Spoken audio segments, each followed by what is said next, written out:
Hey, welcome back. This is the Transforming Work Videocast. Good morning, good afternoon, good evening, no matter where you're joining us from. Say hello in the LinkedIn or YouTube comment section. My name is Jonathan. I'm the manager at the People and Culture Association that's bringing to you today the Transforming Work Videocast. We've had some fantastic conversations over the last few months. Can you believe it? It's December already. It's December. 2025 has just flown by. And every time we say we've got an exciting year lined up for you, and now we just realized 2025 has just gone by, and we've had some fantastic conversations. So we've had some great book club sessions. We've met so many C-suite members, executives who are really making culture change happen in their workplaces. And today we've got some fantastic guests joining us from Agena Group. But before we get to that, if you are new to the PCA, you can be a member now. You can be an international member. It's absolutely free. You just heard that. It's free. So all you got to do is, once again, look into peopleprofessionals.org, and you should get some more details in terms of how you can join us as a member. There's so much to look forward to, including the International People and Culture Week that takes place in the first week every May. So we're looking forward to IPCW, International People and Culture Week 2026 already. It's looking exciting. It's going to be a global expansion of the people, culture, and leadership space. So we're very excited about that. But before that, there's so much else happening in the PCA space. David Little's launching his book on the 14th of January, People and Culture. We're very excited about that. We know that Kali and so many other people, chief people officers, have contributed to that book as well. So if you have not pre-ordered People and Culture by David Little, please go ahead and do that as well. It's going to be an exciting book that I believe is going to revolutionize the space. So much more happening. But something that's exciting, it's 24 hours away. I'm getting excited each and every announcement. But I don't know whether we're going to let the cat out of the bag already, but something's happening tomorrow, right? And once again, it's going to revolutionize the people and culture space. We have the launch of the People Leader magazine. And David's going to talk a little bit more about that before we get started, or maybe towards the end. But the focus today is purely on the Agena Group, the C-suite. We have Paul Dawson and Carly Miller joining us. Of course, Paul is the Chief Executive Officer at Agena Group. He, of course, brings in a rich experience from working as a managing director and a change manager in his previous positions before taking over as a Chief Executive Officer at Agena Group, and we're so excited to be having him with us on this conversation. Paul, thank you so much for joining us. No, pleasure to be here. Appreciate the opportunity, and thanks, Jonathan. Absolutely. Carly Miller, of course, is an award-winning people and culture professional. She right now is a Chief People Officer at the Agena Group, once again having tremendous experience in the people space and in the HR space. And we are excited to be diving into this bond of the CEO and the CPO to make culture change happen and to make our workplaces better working places. All right. And anchoring this conversation today is going to be David Little, the CEO of the TCM Group and the president of the PCA. David, once again, thank you so much for being part of this conversation and anchoring it for us today. Thank you, Jonathan. It's great to be here. And thank you, Paul. Thank you, Carly, as well. It's lovely to see you again, Carly, as well. So thank you for your contribution to my book, which, as Jonathan mentioned, when he was going, it was like a Christmas bag of presents that you were pulling out there, Jonathan. Wonderful, wonderful gifts for the people space. I couldn't help but feel Christmassy as I was hearing that wonderful news. Thank you, Jonathan. Great. Okay. Well, we will get started, I think. So it's really lovely to have you join us today, Paul and Carly. It's great to see you again, Carly, and thanks for the contribution and the work that you did as well as part of International People and Culture Week and the conversations that we've been having in relation to driving the people, culture and leadership agenda. And I know when we sat down and just sort of had a bit of a pre-conversation, you've just returned from an away day yesterday thinking about and talking about the people, culture and leadership agenda within Agena Group. So really looking forward to hearing that and digging into some of the detail of what people are saying, what are their hopes, what are their aspirations. But before we do that, let's find out a little bit more about yourselves and about Agena Group. And maybe, Paul, if we could start with you, perhaps you could tell us a little bit about Agena, the group, the work that you do, and how did you find yourself in the organisation? I saw that you were at Capita before, tell us a little bit about yourself and your journey into the organisation. Yeah, of course. Thanks very much, David. I think I might just reverse the order a little bit, probably telling my story and then what we're doing at Gina probably might be the right way around. So I always struggled at school. Was very keen to exit as soon as I possibly could, which back in those days was at the age of 16. Started an apprenticeship and went through a kind of journey of kind of local line management, more in a technical and engineering environment, moved into change management, project management, and then kind of organizational leadership through a range of kind of MD and chief exec roles.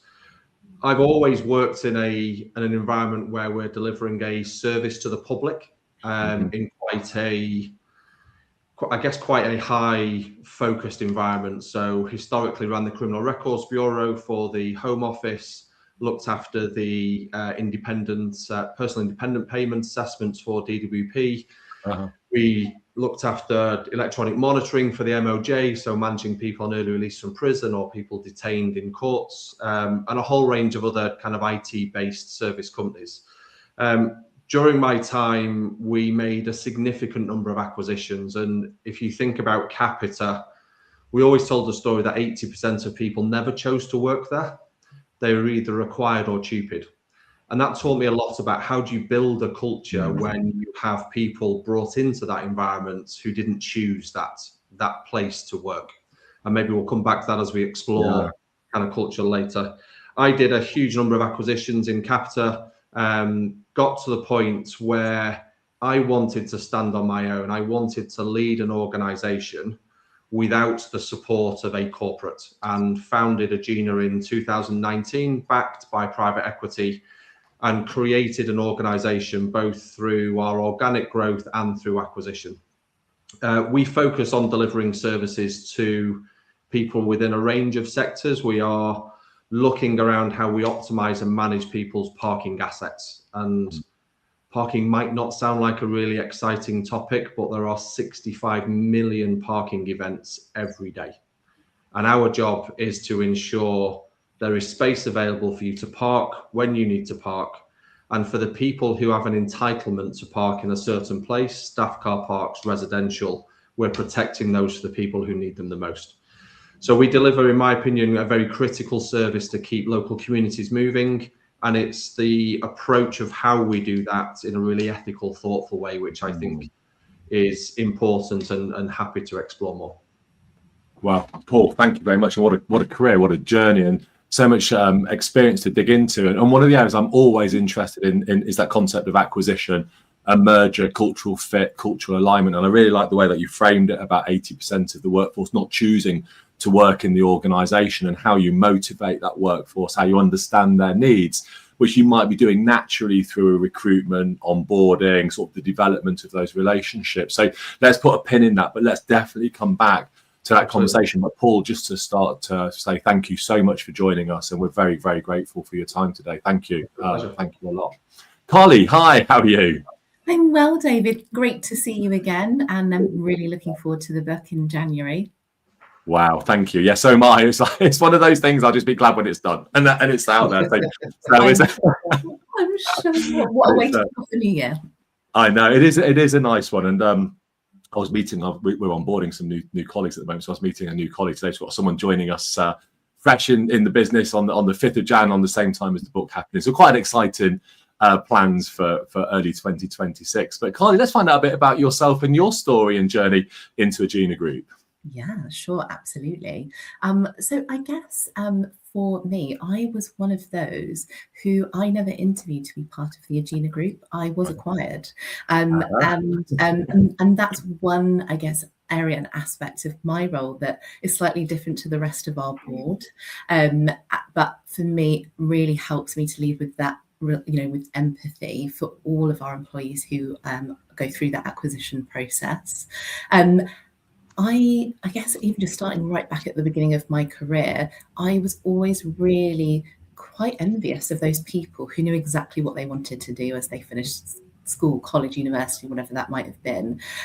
Similarly, I also started through an apprenticeship route in my career.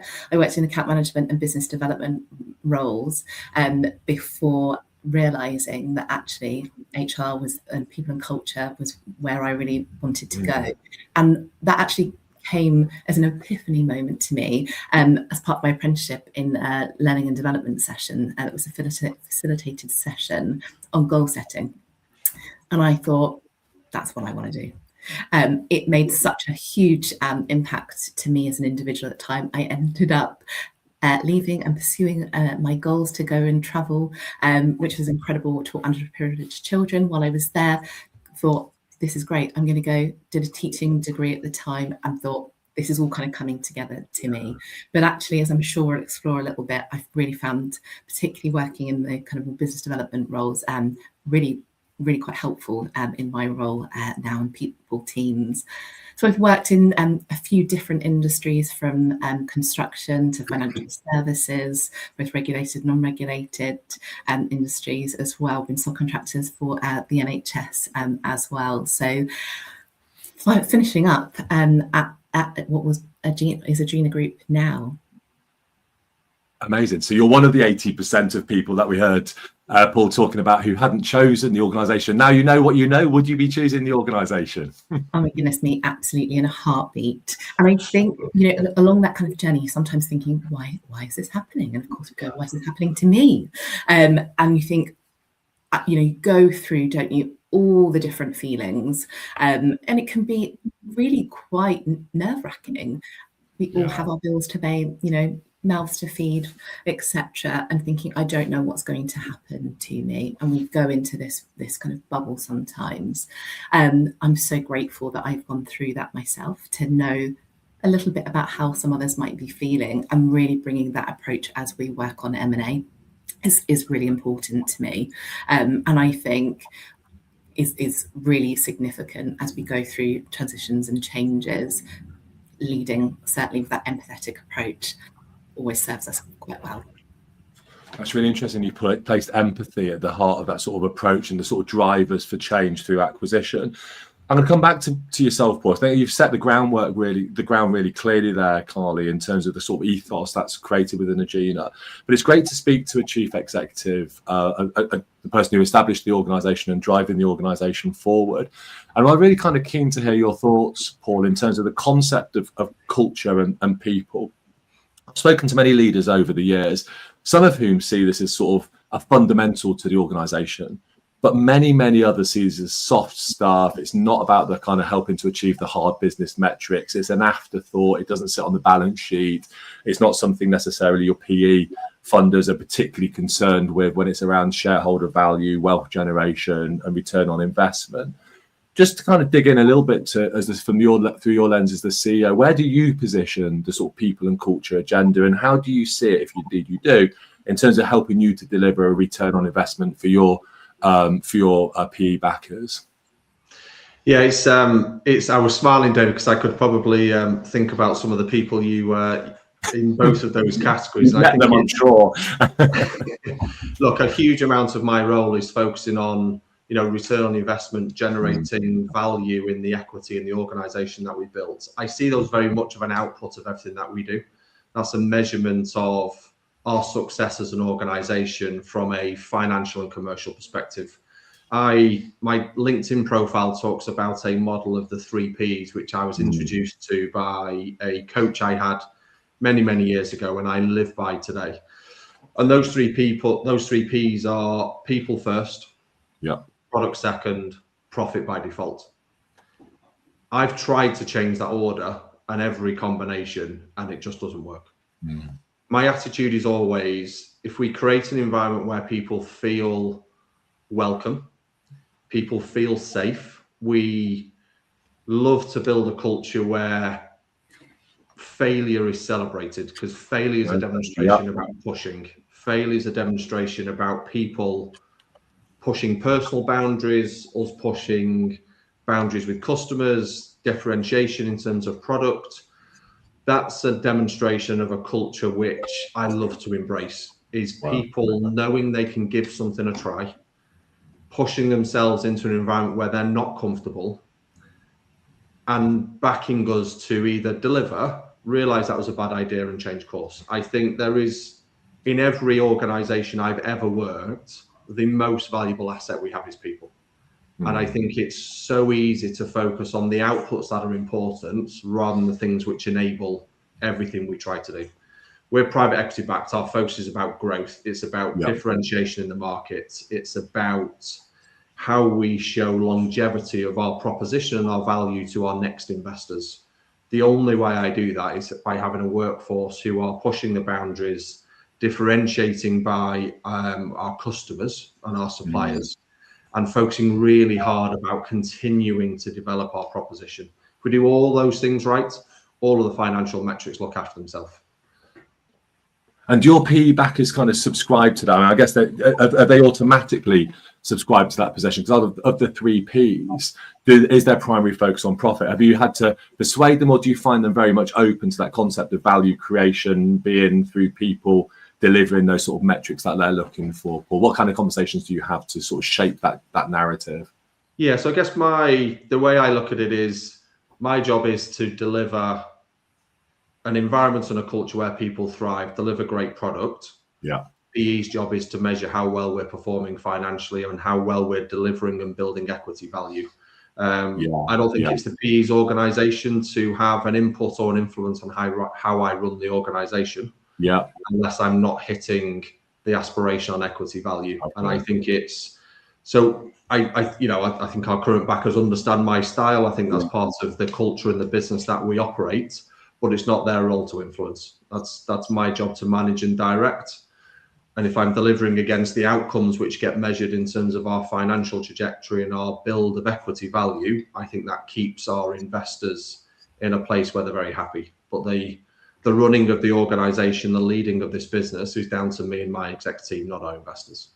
Wow. It's so refreshing to hear, because I think so many people have probably a very stereotypical view of the private sector, that drive for profit, that search for shareholder value, and that kind of culture is created from the financial backers, permeates through the organization. And what I think I'm hearing you saying is there's a clear focus on a people first methodology. It's about how we run the organization and create the culture effectively to deliver the best outcomes, and that then helps to develop the return on investment. And it's not subscribing to that sort of hard commercial focus from the private equity backers. It's about delivering value for them in the way that's most appropriate through a people first lens. I think that's how I'm hearing it, Paul.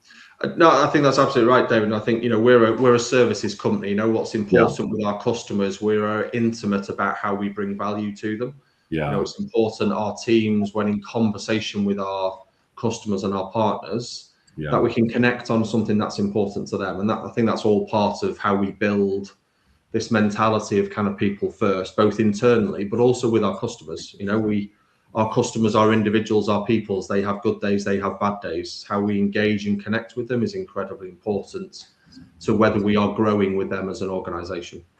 One thing, David, just to kind of bring that to life, because we have a bi-monthly kind of group call where we invite every single employee, every person in our organization onto a call where we talk very openly about how we're performing, what's in our short-term focus, what's our long-term ambition, and an open forum to anyone to ask any question on any topic. Nothing is off limits. Now, there are obviously questions in that forum we can't answer, and we always give an explanation why.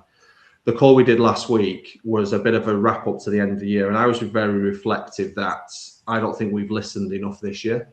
Okay. I think we have placed constraints on part of our business, which has led to performance declining because of a constraint that we've placed. And I don't think we listened enough to the people we employ who actually run this business day to day and deliver the services to our clients.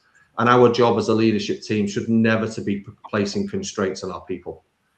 It should always be an enable them to be better. And my reflection of this year is I don't think we've been good enough. There was an open invitation to the entire organization to say, if we're placing a constraint on you, come and tell me what the constraint is, give me a solution, and I will listen personally. I've got 4 calls next week with people across the organization who have stepped out to say, you're stopping me doing my job as well as I could, and here's how you can help me do it better. And I think hopefully that gives a practical example about how the voice of our people is so critically important. I think we could have been better at that this year. we're fixing that and creating an opportunity to be heard over the coming weeks and months. We talk about this sort of strategic narrative in a bit jargony term, the strategic narrative within organizations. And for me, the most effective, the successful organizations, that strategic narrative centers around employee voice, employee engagement, sense of clear values within the organizations, values driving our behaviors, the kind of focus on culture, constantly gaining feedback through these feedback loops, the listening exercises and hearing to understand. And you described it as a people first agenda. I'm going to come to you, Carly, but before I do, I just want to say a massive hello to everyone who's on LinkedIn today. Wow, we have got people all over the world joining us. So very warm welcome to everyone. Thanks for the questions. Danny, I was looking to see if I've got, yes, I have. Danny Wareham, come on, Constellation. I am thoroughly enjoying this. If anyone hasn't read this yet, if you want to learn a little bit about leadership, and I think, Paul, you would see a lot of yourself in what Danny's saying here. This is Danny Wareham's book. Danny, you're a big friend of the PCA. Got to do a bit of a message for you there, but a big welcome. Please do share your thoughts, observations, questions for us, because what I'd like to do, Carly, is come to you, because what I think Paul's done is set out a bit of a strategic narrative, a manifesto for the kind of organization he'd like to create as a leader. And I guess it falls to yourself as the chief people officer to bring some of that vision to life and help to create that people first approach. How do you do it? Where do you start, and how do you bring Paul's vision to life in the way that he's described it, so that it's a reality, a felt reality for those people across the Gina Group? Yeah, absolutely. Thanks, David. And I guess the first thing is understanding the business. Without understanding the business, not just this functional area of people, is fundamental, because without knowing that, we can go in and with all the best intentions, create some really exciting things that we think from a people perspective will add value and flop, frankly. So that, to me, intimately knowing the business, asking these questions to help us know the business. And I think especially in an environment like a Gina, where we're so agile, we're growing business, it changes year on year. Not even each year, frankly. We change so often. So really being quite fluid with that. So I guess, first of all, for me, what's so important is understanding the vision, as Paul articulated there, but also what that looks like in each different area of the business, and knowing that business as well as we possibly can. And then hearing and listening to those employee voices. So we've done a few different ways in which we do that. Of course, using our surveys and our employee net promoter scores is really helpful to giving us some data to understand that. I love nothing more than a focus group as well, to really bring that to light. A frustration I always have with our surveys is, what exactly does this mean? And that's where I find just such rich value in the data that those focus groups really provide for us. One of the things we did actually last year, and this really came, I would describe as Paul mentioned there, we want to fail and fail fast. Was a failure that came from us in an attrition issue that we had with the wardens in our business.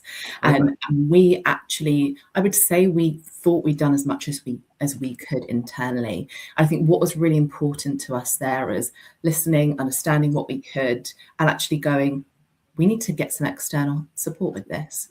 And I think not being afraid to do that, to go, this is not going well. And if we keep going on this trajectory, that's not something that's going to be healthy for anyone, for our investors, for our clients, for our people.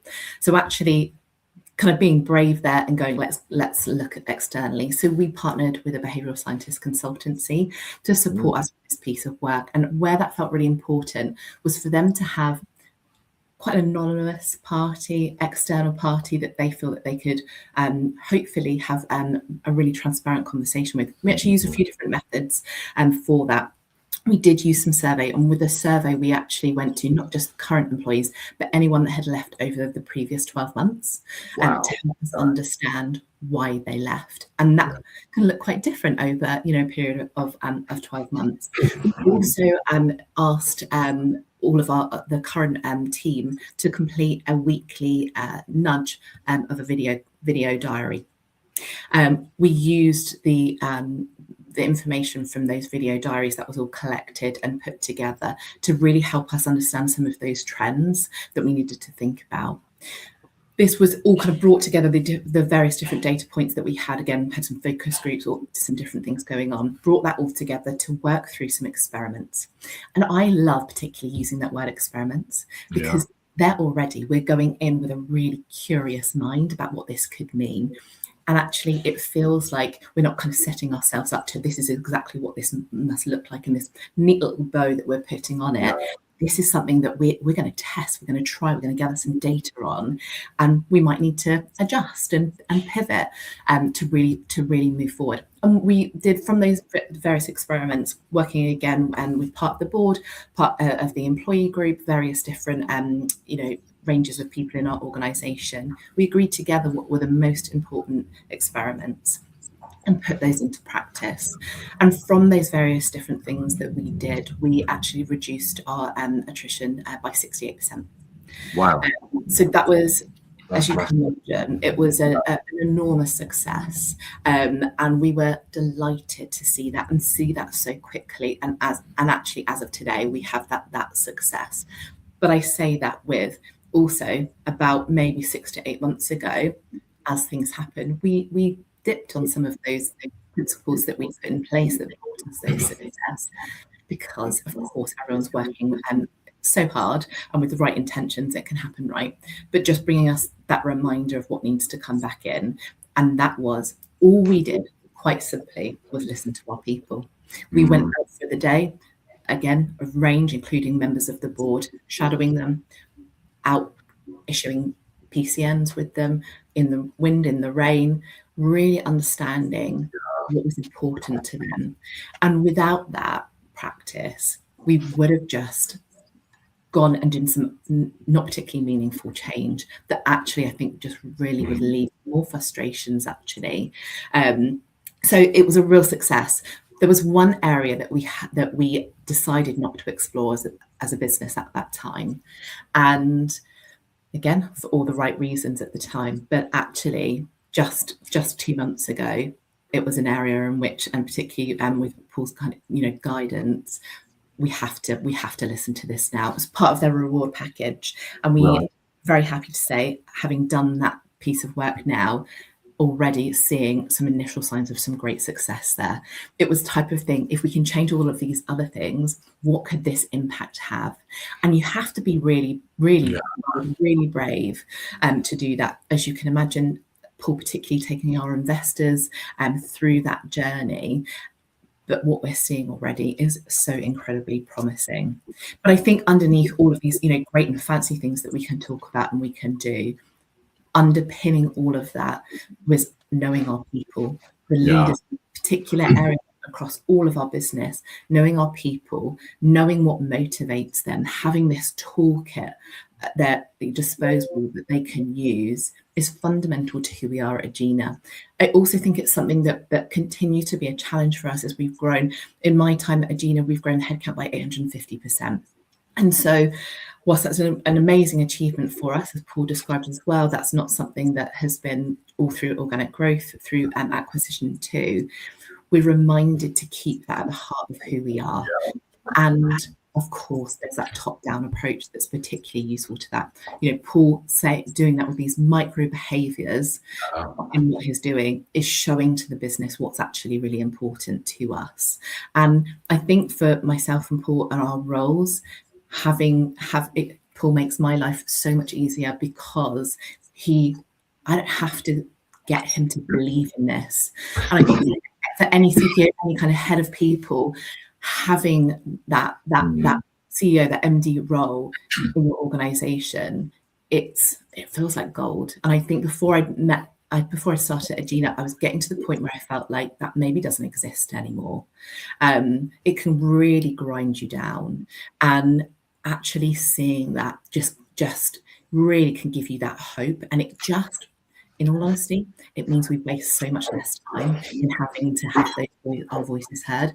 Don't get me wrong, I wish Paul agreed to everything. He doesn't. But there's a chance there, Carly. I'll go against that. Absolutely.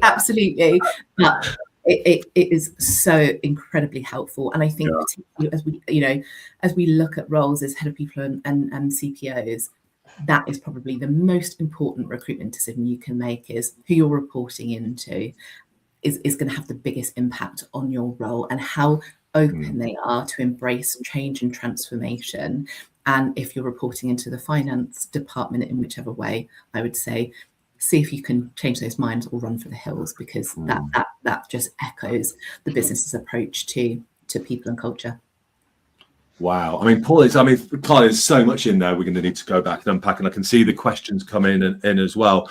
But it feels like that we talk about transformational leadership and the concept of the leader acting as the role model, bringing the vision, those micro behaviors, if you like, setting the tone of voice, the tacit license that we're giving, the behaviors that we're demonstrating, then cascading through the organization. Is this intrinsic, Paul, to your approach? Have you learned it? Have you developed it? How do you, and is it, I suppose the question, is it an intentional and deliberate aspect of your leadership?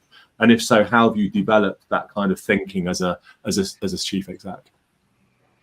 Yeah, that's interesting, David. That's making me think. I guess I've learned through a combination of really toxic, bad cultures and working for very unsupportive leaders, and then a combination of seeing where it's done really well. And I think I guess I like to build a culture which I want to be part of. I build a culture and an organization I'm incredibly proud to lead, and there is nothing about this business I don't like.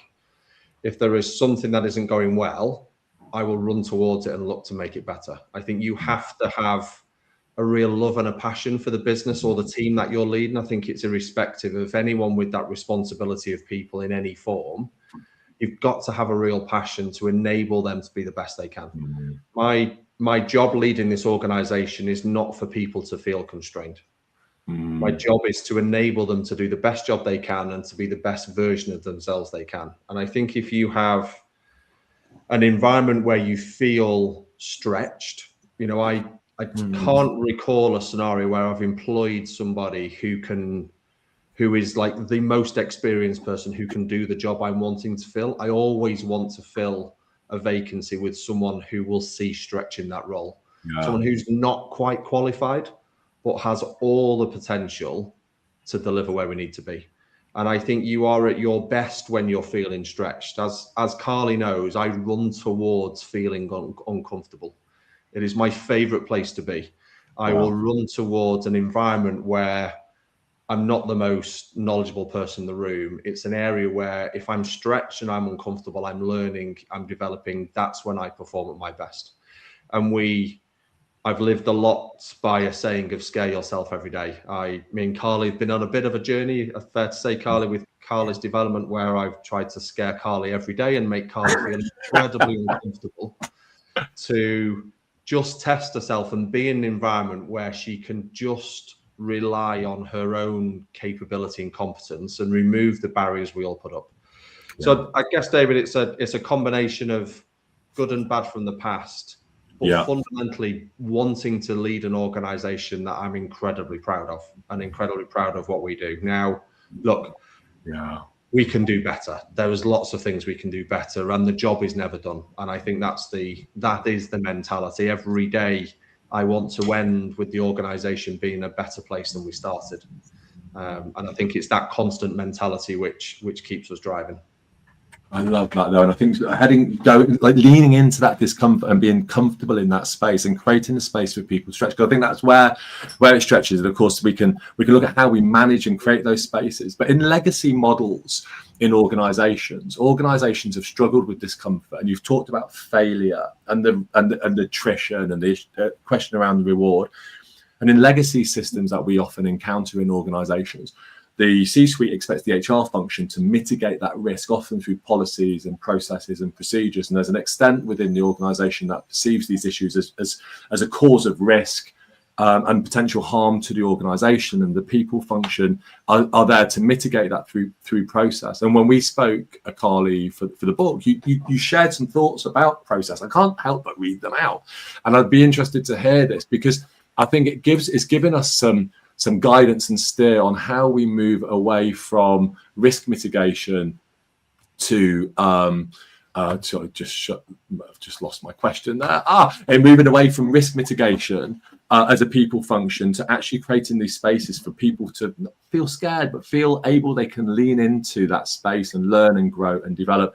So could you say a little bit more about your role as a sort of people leader, about the impact of policies and processes, and how do you create a policy framework within the organization? You know, we all know the classic HR policies: discipline, grievance, bullying, performance, capability, absence. There's an endless list of risk mitigation tools that we use and levers that we pull. We have here a chief exec who's saying, I want this to be different. How do you interpret that in your people space and bring that to life through the policy frameworks that you create within the organization? Yeah, absolutely, David. And it is such a balance. Of course, our governance, our ethics are fundamental to who we are. It's one of the ways that we live and breathe our values. And that's important to our clients. That's important to our investors. That's important to our people. Absolutely. For me, the balance also arises when we go through, you know, bid processes as well, and making sure that we can evidence and show up who we are.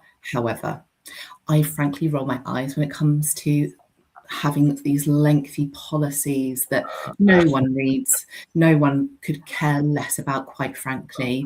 Don't get me wrong, for those of you out there who have read HR policies before, thank you so much. We spend so much time on those things. But I think that's part of the problem. We spend so much time for the small percentage who, for one reason or another, perhaps can find themselves needing to go through a particular, you know, policy framework. But if we're spending all our time there, and we, don't get me wrong, we can absolutely do that. As a people team, we can spend all our time on policy and process, and we'll have no time left for anything else. If we can really shift that, I like to think about principles over policies. They're much clearer, they're much easier for people to absorb, understand, and have a much better impact on culture. For me, that's how we lead this business, through principle, not having a lengthy policy document that's going to detail absolutely every single thing, particularly as we talk about in a growth organisation such as us at the Agena Group. That's really important. But for me, I think also that's really supportive to our people leaders too, in making them feel comfortable, but also evidencing to them, leading from a place of understanding your people, leading from a place of empathy and knowing your people. I'm such a believer that what is fair isn't always consistent. And I think we can, as you know, people teams, find comfort sometimes in these policies and live within those policies and not look out, not look at actually what's happening in the business, what's actually happening. Absolutely right. Definitely. Absolutely right. Yeah, and I think too, one of the things that I absolutely love about working in the people space is it's changing all the time. Things like your book coming out in January, David. Again, book did you say, Carly? Was there a book coming out? Oh yes, I remember. We should. You know, all the time we've got these different perspectives. That's why, you know, it's a real pleasure for us to get to speak to people today, and it's why I love speaking and listening to other podcasts. And listened to Danny just last month, and actually to give us these different approaches that aren't always, you know, the CIPD, don't get me wrong, can be a really helpful place for people professionals. But I think that we are growing so quickly outside of these traditional models. And to me, that people first approach is fundamental to who we are as Agena. We evidence that from everything that Paul's talked about today, but we also evidence that from our team and also our people leaders and how we coach them. I love that. I'm going to come back to some more points. I'm going to come back to the 3 Ps, because I know a bit about marketing. I know the 7 Ps in marketing: product, price, people, and so on and so forth. So it feels like we're bringing in to the way you described your approach, Paul, drawing from some marketing disciplines. And it makes me think about the concept of how we're developing products. And I ran a keynote recently called The Rise of the Consumer Employee. And although I've promised I'm never going to write another book again, I can feel another book starting to come through around the concept of the consumer employee. So I'm going to come back to that idea of the employee as a consumer of leadership, a consumer of process, a consumer of culture, and a consumer of system. So I'm going to come back in and dig into that. But look, we've had some great comments and questions here on the chat, and it's so great to have so many people dialing in. I saw one of our people just stumbled across today's conversation. We are so happy you stumbled across the conversation. I don't know if I pronounce it right, Annalisa, but we're so happy to have you here. So thanks for stumbling in to the conversation. But Nazim, you're going to take us back a little bit as it kind of fits into this concept of employee voice, employee engagement, and the concept of consuming the organization, the leadership, the processes. Nazim, you asked, how does the feedback differ when you have an open meeting, the focus groups that we talked a little bit about there, Carly, and that sort of interaction? And I love the idea of going back to people who left the organization over the last 12 months. That is a very, very courageous thing to do, because I think a lot of organizations, even the best ones, know that people might just use that as an opportunity to have a proper old get stuff off their chest. So let's talk a little bit about how you gathered that data and the differences that you found in responses to Nazim's question, moving from anonymous surveys to more interactive group sessions. Yeah, absolutely. In fact, we've got one that is happening right now, in fact, on our benefits. So forming part of that reward and recognition, but particularly around our benefits. So as part of that, we've gone through and, recognised actually from our engagement survey, this is a real area that we need to be better at. It's part of what, I guess, kind of the promises of how we'll work together as a business to help them feel more recognised. So to do that, we need some input, because again, I think my team with the best intentions can go and go, oh, we need this benefit, and this benefit, roll that out and go, oh, that's not landed how we thought that would land. So with the best will in the world, let's not do that. And instead, so we've gone through, from that to narrow down from the survey of what people were really looking for. So we've done that. As part of that, actually, one of my team members did a fantastic presentation to our executive team as part of his apprenticeship on the findings of that particular survey. Gone through, and as part of that agreement is actually these next steps are, we can go and go, let's do this, and that will not land. But instead, let's go and have these focus group to really drill down and get some qualitative information to help us know the right approach and how we move forward. So we've had this focus group, and what was so interesting is it's completely different to the group-wide survey. Interesting. Okay. So actually, last week, going through that, we were, I'll be honest, shell-shocked. And we thought, my goodness me, how do we move forward next? Now, one learning that we had from that, actually, just looking at the demographic that was in that particular focus group, we don't feel we've got enough of a spread. So instead of going, right, that's done, next, we're going, okay, let's pause, learn, be better, and let's go and widen this focus group again, but also using these individuals, part of that, to go and speak with their team members and get as much information as we possibly can to help us determine what we should do going forward.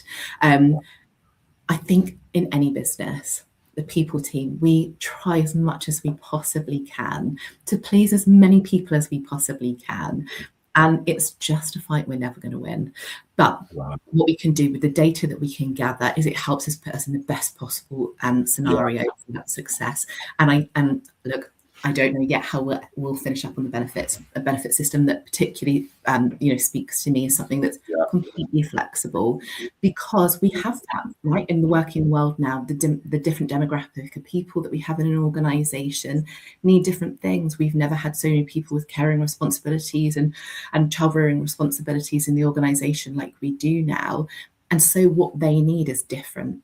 And so that's what we're particularly looking to achieve as part of our next people strategy with what we'll do with benefits. But we're really looking to our people to support us and then be those champions of change. I find with some of our initiatives, instead of going to those who feel a bit hesitant about that change, we really like to speak to those change enablers, get them to go through this process with us to help as we roll out change in the best way we possibly can. Colin, I think to build on that, David, I think to Nazim's question, for me, there's anonymous surveys give people a freedom to say what they feel at a point in time that you ask them. And, for me, those anonymous surveys get quite a, pulse of the organisation at that time and give you a sense of a broad feeling or a trend. working groups give you accountability and ownership of the feedback down to a person. You get a personalization of what that means to me, and you get what comes with the feedback usually follows with an answer of how we could be better. I like anonymous surveys. You can reach people, you can get a broad feeling about how the organization is developing, but it typically lacks the personalization and the individuality that you get through focus groups and committee. My team hate it when I come to our offices because they know what I'm going to do. I will go and sit on the end of people's desks, ask them how their day's going, and what could we do to improve their day and make their life easier. And I always come away from those with a big long list of things and say, look, I've spent some time in this team. I don't think we're doing well enough here. Let's put some people in, let's focus, let's make that better. And I think that for me is better than everything. But I think you need the combination. Anonymous surveys to give you trends, working groups to give you accountability and ownership, and then individual one-to-ones to give you the kind of personality of how someone's feeling. I think all of that gives you a sense of how you're running an organization. And you can place, I mean, what it's doing is it's putting dialogue, and I talk about this, giving dialogue primacy in our organizations, and it's going to take different forms and different shapes and different moments and different times. You're managing lots of change, acquisitions. They might be managing a particular individual relationship or a collective relationship. You might be wanting to gather the feedback through a feedback system, or have a wider experimental space, to use your phrase there, Carly, where you can test some new ideas, whether it's around attrition management, talent retention, talent acquisition, or indeed, as you're working through at the moment, your reward and benefit systems. And I think I just saw a comment at the very end there, and I think what I'd say there, Pundra, is to answer your question about how does this relate to culture. Culture is all of these elements coalescing and coming together.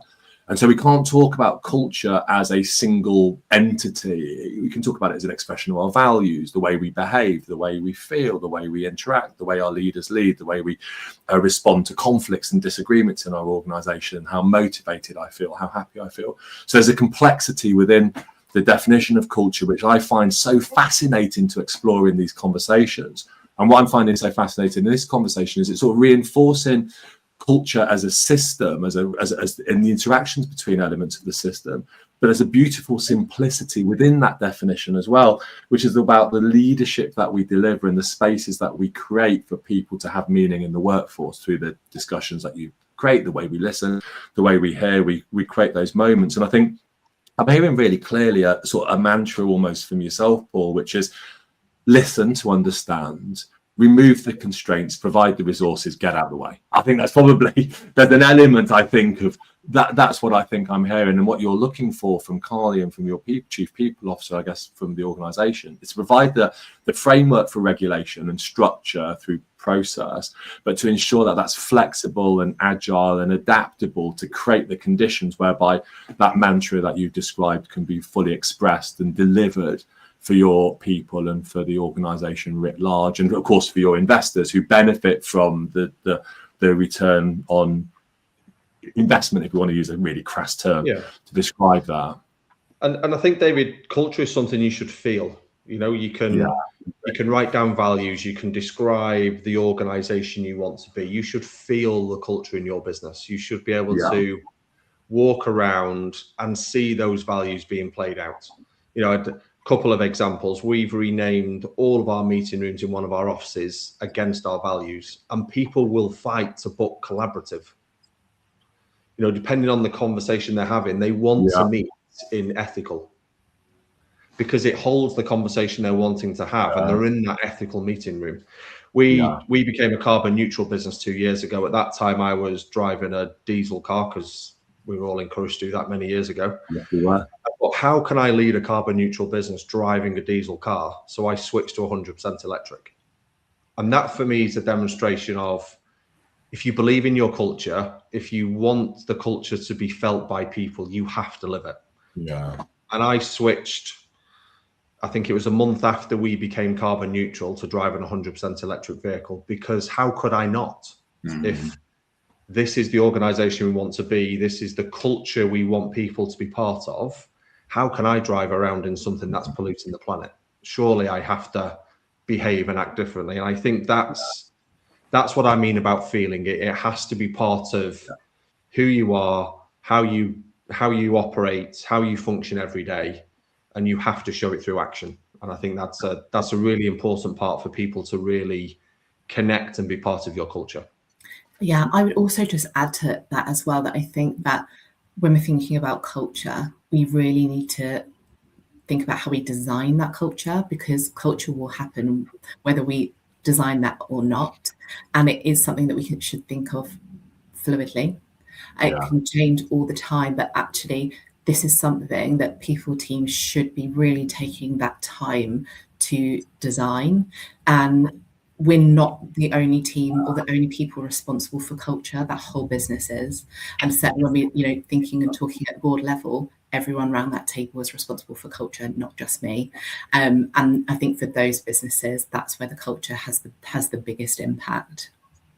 Massively. I'm going to talk now, if we can, about the day that you had yesterday, the strategizing, the visioning, and thinking about the future. Before I do that, I'm going to have to say, Danny, honestly, your contributions are fantastic. I know, Jonathan, you've been picking up some of Danny's points there, but you got a little plug in for the book, but well deserved. But Danny, thank you for the comments, and I think you picked up on a point that Paul was making there. Is you can't tell us about culture, your people show us, and people are super smart.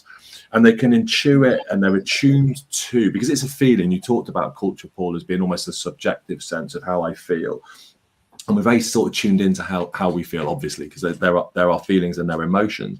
It becomes very subjective. And when they see a say-do gap, so, we talk about it's carbon neutral, but I'm driving a diesel SUV or whatever it is, there's a say-do gap. And in that gap, because nature abhors a vacuum, we create a gap in a vacuum, and we see suspicion and mistrust and sense of hypocrisy, and that breaks down that sense of that relationship or the unwritten contract, this psychological contract. Again, it's a slightly jargony term, but nonetheless, that exists.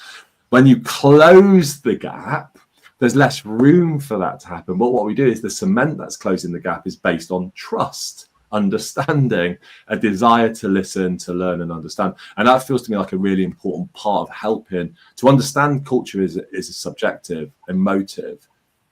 It's flexible and agile, Carly, in the way you described it. And it's constantly shifting and changing. And you as a CPO are gathering data to intuit it. I talk about this oracular people function, the oracle, gathering all of these data points to feed in, Paul, to you as a board and to your exec team, to constantly understand and having the finger on the pulse of what's going on in our workplaces. So I think it's a really powerful point, that point of it's a subjective, flexible and agile, and sometimes difficult and challenging, but an exciting space for us to work in. The question I wanted to come in and ask as we come into the end of the session, I can't believe it. This session's gone as fast as 2025. I don't even know if I'm on to question one yet, Jonathan. So we're gonna have to start in a moment. But I want to dig into the away day that you had yesterday and beginning to strategize your people plan and think about what 2026. I mean, I don't know how long it is, whether it goes beyond 26, but could you talk a little bit about the day, the outcomes that you've achieved, and maybe that takes us as we approach the end of this year and into next, what the vision is.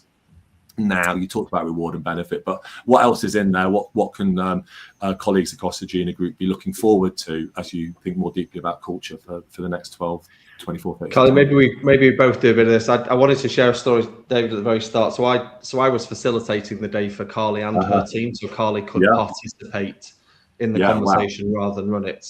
Carly sent me some very lovely slides the evening before that she wanted to present to kind of set the tone.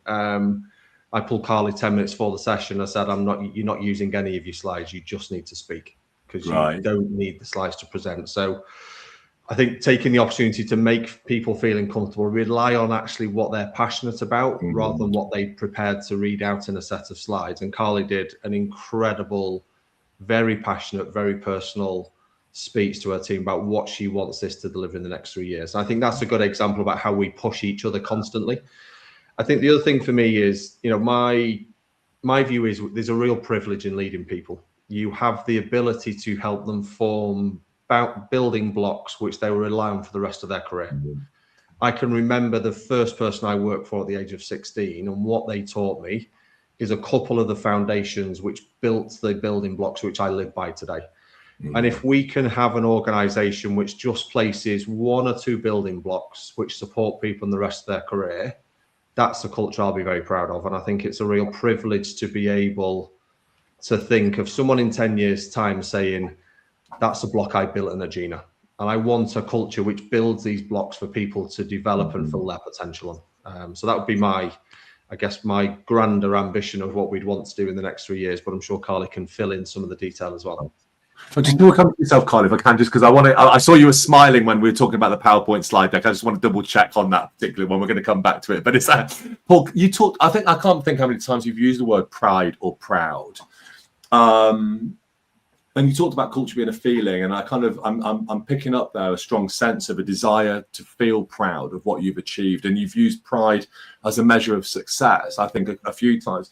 Could I just go back and sort of pushing a little bit on that word and why it's important to you and why pride of what you've achieved is the sort of standard that you're working towards? Because that feels, again, a very personal feeling. It's not talking about business metrics. We've not got a spreadsheet to measure this. There isn't a balanced scorecard somewhere that I can go and dig up. So as a leader, could you just say a bit more about the importance of pride for you personally as a measure of a successful culture?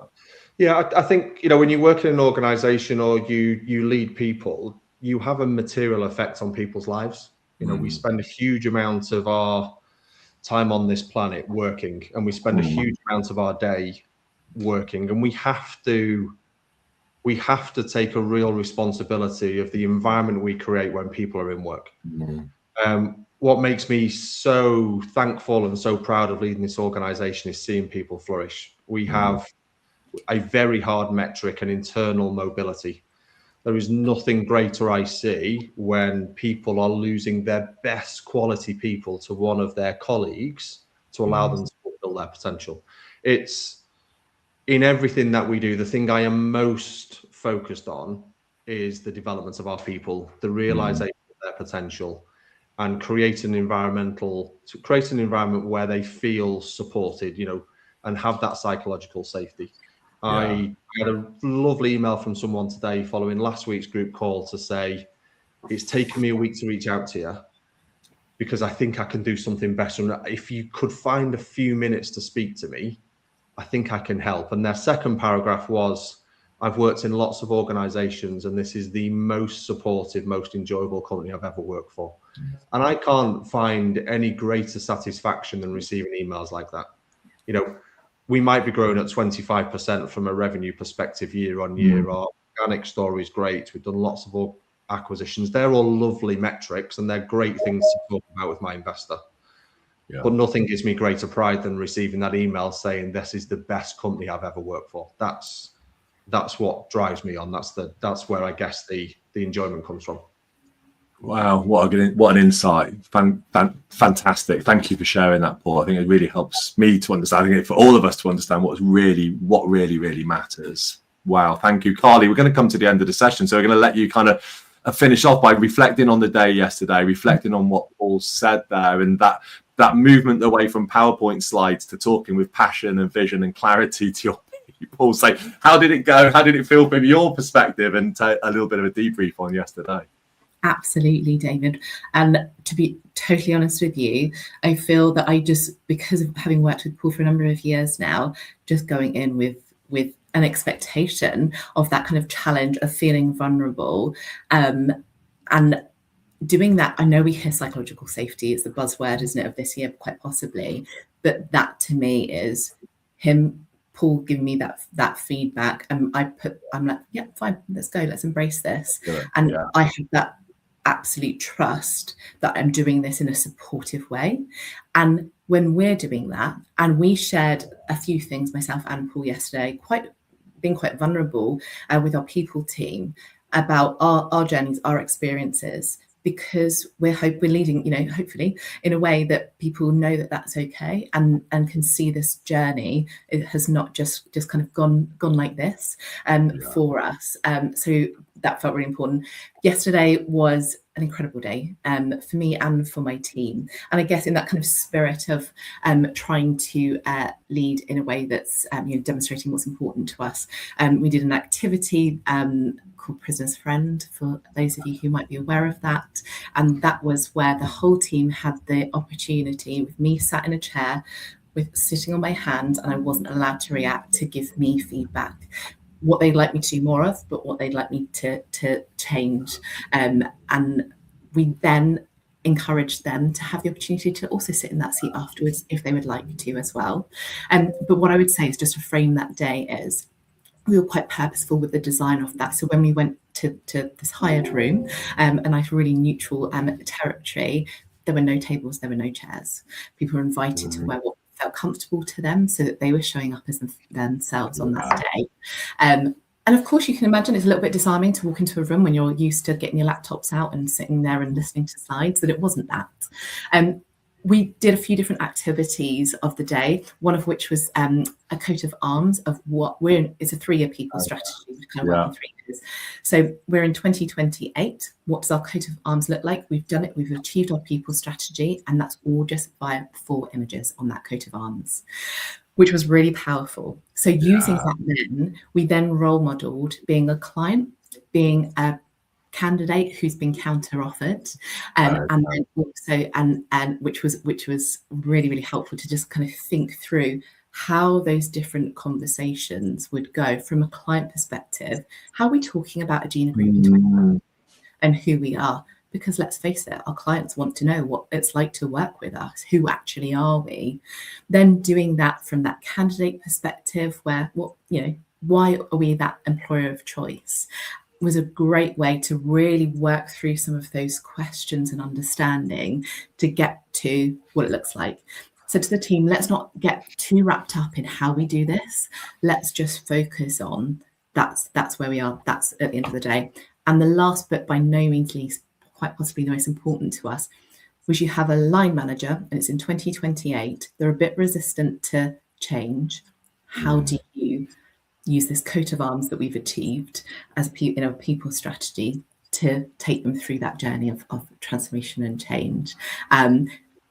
It was interesting to do that as an activity, and Paul, particularly on that one, was really powerful, and even pretending to pick up their phone and have a little look on their phone at some emails, perhaps, that's how disengaged they were in the conversation.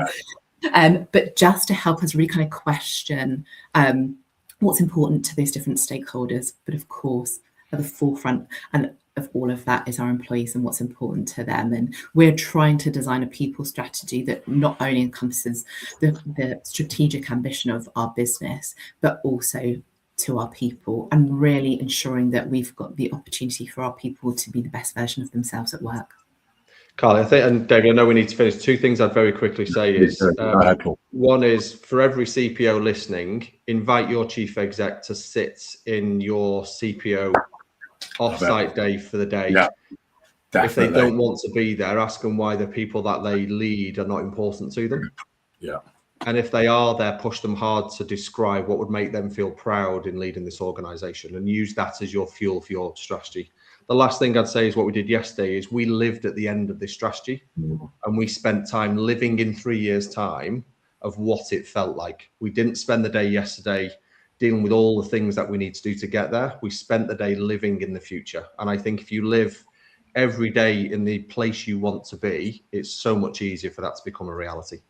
Massively. And you can just, because there's a gap between where we are now and where we want to be in the future. 9:30 tomorrow morning, where do we want to be? Then all we're doing is constantly closing in the gap, rather than this constant loop of what happened yesterday and what's happening now.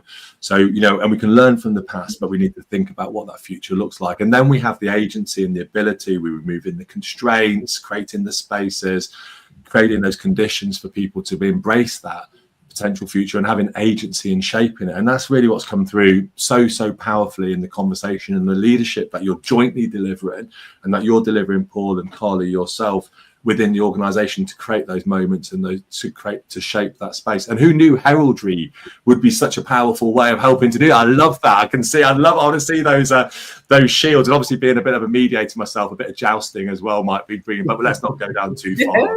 Heraldic sort of stuff, but I love that. It's very innovative. It talks about the symbols, the shapes, the feelings. I have absolutely loved this conversation. Thank you so much for being so candid and open and generous, Paul and Carly, with the conversation today. Thank you, everyone who's joined us. It's been, I've been trying to watch the comments without being distracted. There's been some fabulous comments. So please do, if you've joined us on LinkedIn, take the opportunity to go back, share the conversation today with others. Let's get the word out there. Let's share the stories and shine a light on best practice. That's what we do at the People and Culture Association. We're simply creating a space for people to come together and talk about what worked and what didn't work, and just provide an opportunity to learn from each other, to grow together, and to create a community committed to creating people-driven, purposeful, values-oriented organizations that help us then to deliver profitable and successful organizations. And that's come through so clearly today. It doesn't have to be a dichotomy of people or profit. We can have both. We can have empathy and accountability. It's not either or. We can have both. We can have policy and purpose. It's not a false dichotomy. We can have both. And I think the conversation that we've had today has been full of and we can have this. It's not this or that. It's and this and that. And that's something which connects us, and I think connects all of us as people leaders. Look out tomorrow for the People Leader magazine. We're launching the People Leader magazine, the People Leader Summits, the People Leader Roundtables, and People Leader Live on the 7th of May 2026. So it's a big event for us tomorrow, and of course looking forward. Carly, and thank you so much again for your contribution to my book People and Culture, being published on the 3rd of January. It's available on Amazon and at Kogan Page, my publisher, on their website. So forgive the shameless book plug, but as you are shamelessly book plugging, Danny, I think I should take the opportunity to as well. But I'm going to wrap up by saying a huge thank you to Paul Dawson, the Chief Executive, the Group Chief Executive at Agena Group, and to Carly Miller, Chief People Officer at Agena Group. Thank you both so much. It's been the most amazing conversation. Thank you so much. Really appreciate it. No, appreciate it. Thanks for the opportunity. Always great to talk about what we do. And thanks, Jonathan. And Jonathan, as you know, these things do not happen by accident. So Jonathan Rodriguez, you just make it happen. And apologies, I didn't get through all the questions, Jonathan, but I think that conversation, we need to come back again, Paul and Carly, once you put the plan in place. Let's revisit it in December 26 and see how it's going. And hopefully, I'd love to hear about your rewards and where you get to on your reward initiative. But for now, I think we'll let everyone go to carry on with their day, whatever they're doing. Thanks again for joining us online. If you're listening to us on record, please do share this across LinkedIn and elsewhere. And looking forward to catching up at the next Transforming Work videocast. Thank you all very much indeed. Bye-bye.